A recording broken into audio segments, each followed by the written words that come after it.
Theresa May cannot say she has not been warned. Brexit poses a mounting threat to the unity of the UK. Nor can she dispute the eminence of those who have been doing the warning. During the referendum campaign in 2016, John Major counselled that a British exit could tear apart the UK.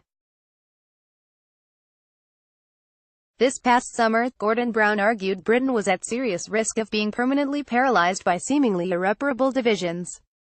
These are serious voices. To the unwary, their warnings might seem to have been directed at receptive ears. Few serving prime ministers express their commitment to the Union more often or more clearly than May. She calls it her beloved Union. Last week, at her party conference, she called it her precious Union. It would be wrong to doubt the sincerity of such words.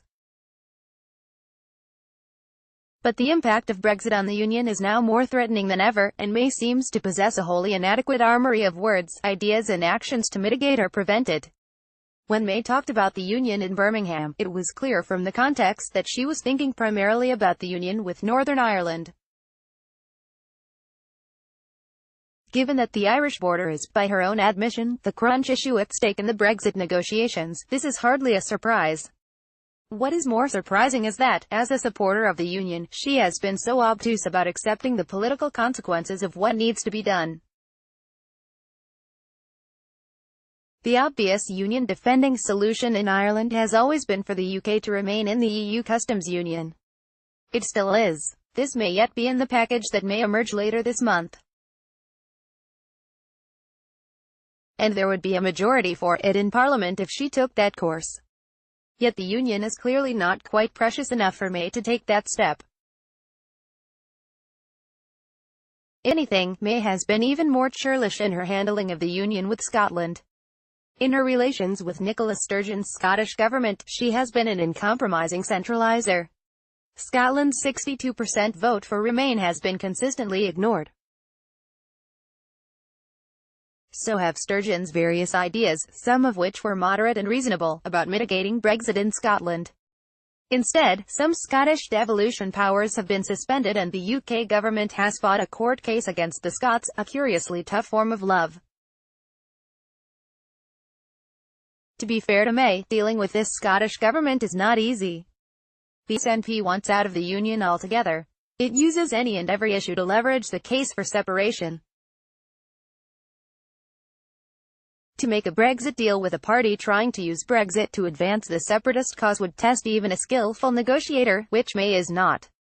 Nevertheless, Sturgeon made a telling point on Tuesday when she compared the receptivity of the EU to Ireland's special concerns in the Brexit negotiations with the hostility of the UK government to the special concerns of Scotland. May has been unbending towards a part of the UK that, never forget, voted decisively in 2016 to remain in the EU. The result, as Brown put it in June, is that there will be long-term consequences from May's approach.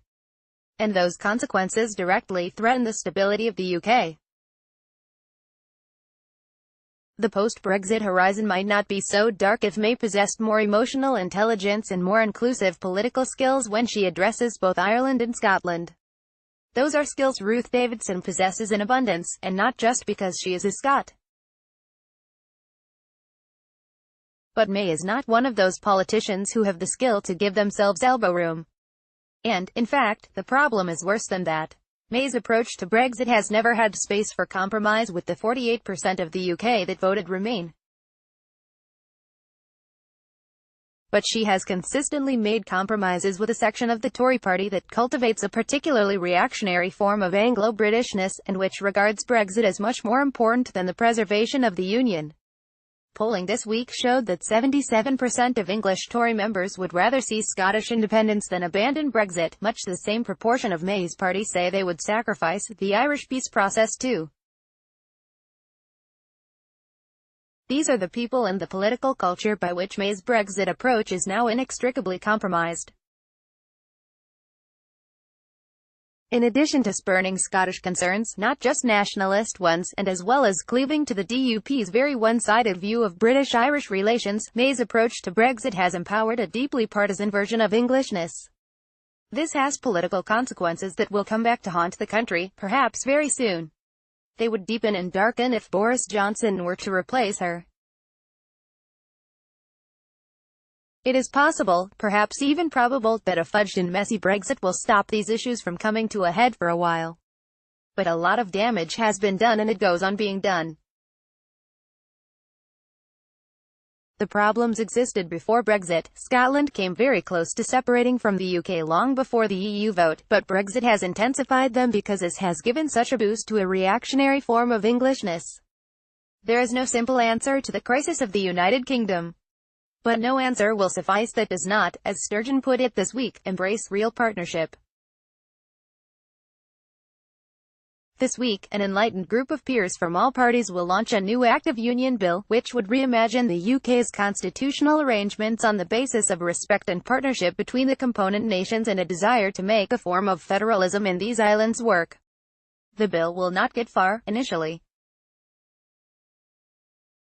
It nevertheless sets a far more progressive direction of constitutional travel than May offers for those of us who wish to preserve the Union and not to break it up. But much direct damage has been done by Brexit, and it may be too late. Martin Kettle is a Guardian columnist.